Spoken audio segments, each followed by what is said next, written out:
বিসমিল্লাহির রহমানির রহিম। আসসালামু আলাইকুম। আজকের আয়োজনে থাকছে কয়েকটি গুরুত্বপূর্ণ সাধারণ জ্ঞান বিসিএসসি আসার মতো। পুরো আয়োজনটি মন দিয়ে দেখতে থাকুন।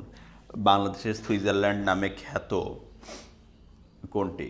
বাংলাদেশের সুইজারল্যান্ড নামে খ্যাত হচ্ছে টেকের টেকের ঘাট, তাহিরপুর। সুনামগঞ্জের তাহিরপুরের টেকের ঘাট হচ্ছে তাহিরপুরের টেকের ঘাট হচ্ছে বাংলাদেশের সুইজারল্যান্ড নামে খ্যাত। বিমান বাংলাদেশ এয়ারলাইন্সে যুক্ত হওয়া দ্বিতীয় ড্রিম লাইনারের নাম কি? বিমান বাংলাদেশ এয়ারলাইন্সে যুক্ত হওয়া দ্বিতীয় ড্রিম লাইনারের নাম হলো হংসবলাকা। বাংলাদেশের সর্ববৃহৎ অর্থনৈতিক অঞ্চলের নাম কি? বাংলাদেশের সর্ববৃহৎ অর্থনৈতিক অঞ্চলের নাম হচ্ছে বঙ্গবন্ধু শেখ মুজিব শিল্পনগর।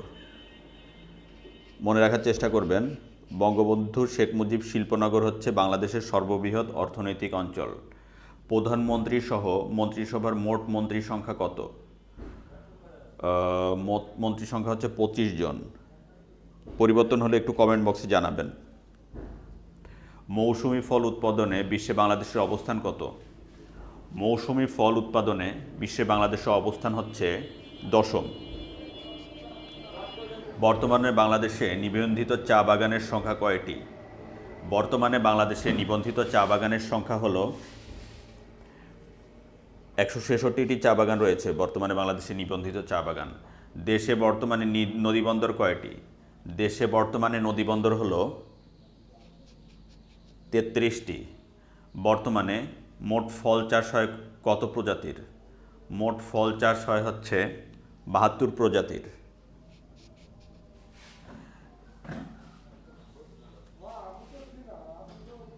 অষ্টম পঞ্চবার্ষিক পরিকল্পনার মেয়াদ কত? অষ্টম পঞ্চবার্ষিক পরিকল্পনার মেয়াদ হচ্ছে জুলাই 2020 থেকে জুন 2025। যদিও এই প্রশ্নটি আসার সম্ভাবনা খুবই কম। পরের প্রশ্নতে ফিরে যাচ্ছি। বর্তমানে বাংলাদেশে ভৌগোলিক নির্দেশক পণ্য কয়টি? ভৌগোলিক নির্দেশক পণ্য হচ্ছে 3টি। পরিবর্তন হলে জানাবেন। বর্তমানে বাংলাদেশের ইলিশের অভয়াশ্রম রয়েছে কতটি? 6টি ইলিশের অভয়াশ্রম রয়েছে। জাতীয় ডেটা সেন্টার বা তথ্য ভাণ্ডার অবস্থিত কোথায়? গাজীপুরের কালিয়াকৈরে অবস্থিত। দুবলাচ্চার কোথায় অবস্থিত?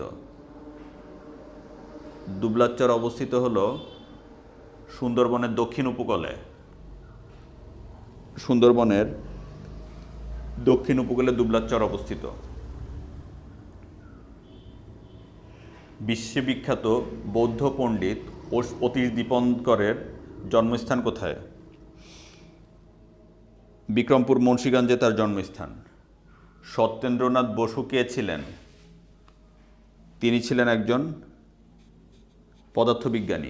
পদার্থবিদ। উত্তর গোলার্ধে সবচেয়ে বড় দিন কোনটি? উত্তর গোলার্ধের সবচেয়ে বড় দিন হচ্ছে 21 জুন। রিক্টার স্কেল ব্যবহার করা হয় কিসের জন্য? ভূমিকম্পের মাত্রা পরিমাপের জন্য। কাজী নজরুল ইসলাম যে চলচ্চিত্রে অভিনয় করেছিলেন, ধ্রুব নামক চলচ্চিত্রে তিনি অভিনয় করেছিলেন। ভারতের শেষ মোগল সম্রাট কে ছিলেন? ভারতের শেষ মোগল সম্রাট ছিলেন দ্বিতীয় বাহাদুর শাহ। বাংলার প্রথম স্বাধীন নবাব কে ছিলেন? বাংলার প্রথম স্বাধীন নবাব ছিলেন মুর্শিদ কুলি খান। বাংলাদেশের যে ক্ষুদ্র নৃগোষ্ঠীর ভাষার নাম মান্দি। গারোদের ভাষার নাম হচ্ছে মান্দি। পাথরের উপর ছবি এঁকে ছাপ নেয়ার পদ্ধতি কি? পাথরের উপর ছবি এঁকে ছাপ নেয়ার পদ্ধতির নাম হচ্ছে লিথোগ্রাফি। খাবার স্যালাইনের উদ্ভাবক কোন প্রতিষ্ঠান? খাবার স্যালাইনের উদ্ভাবক হচ্ছে ICDDRB। ব্রিটিশদের বিরুদ্ধে সিপাহী বিদ্রোহ সংগঠিত হয় কত সালে?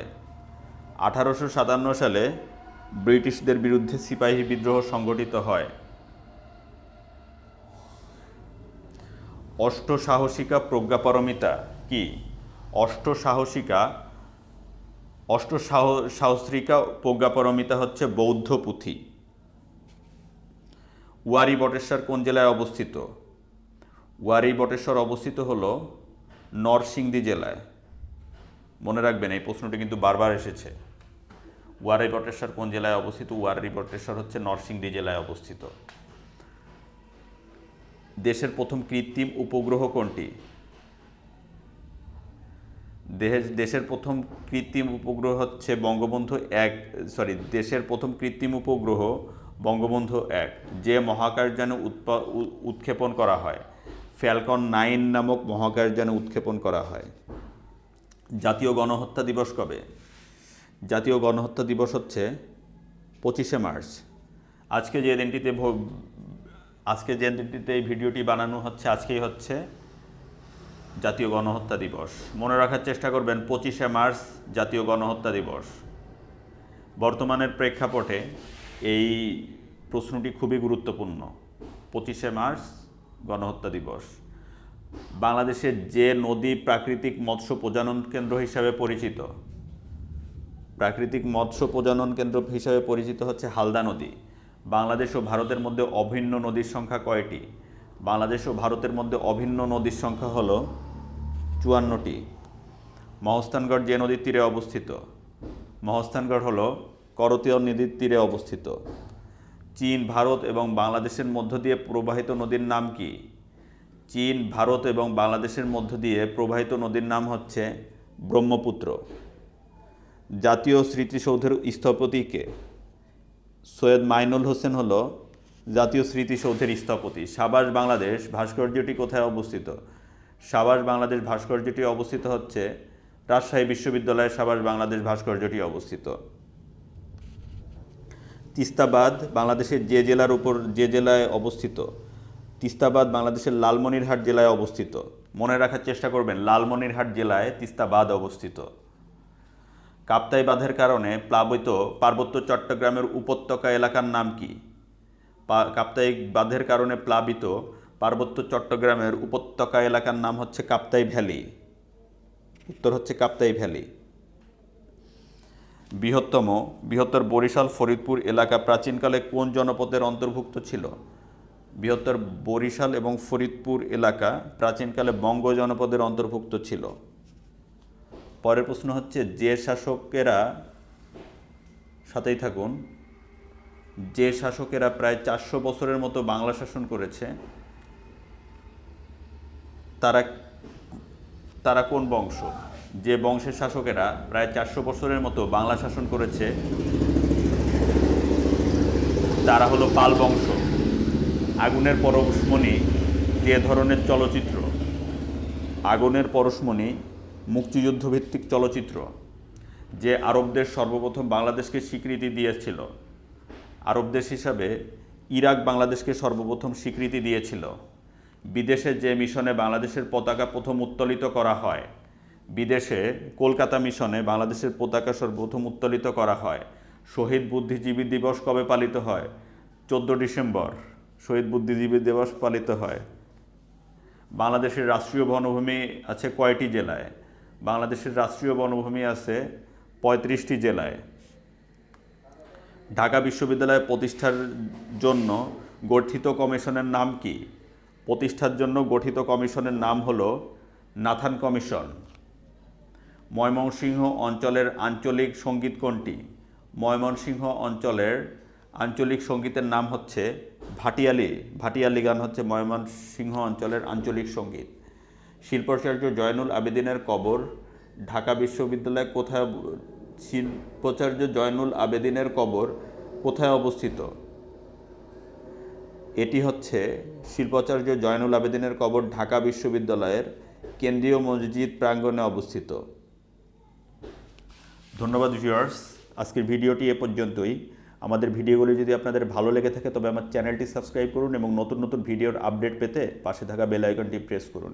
আমার চ্যানেলে প্রতিনিয়তই ভিডিও আপলোড দেওয়া হচ্ছে। আপনি যদি প্রতিদিনের ভিডিওগুলো যদি একটু মন দিয়ে দেখেন তাও আপনার একটা ভালো প্রিপারেশন হয়ে যাবে। আপনার চাকরির জন্য যে প্রিপারেশন এটা সফল হোক, আপনার মনের আশা পূর্ণ হোক, শুভকামনা জানিয়ে আজকের ভিডিও শেষ করছি। আল্লাহ হাফেজ।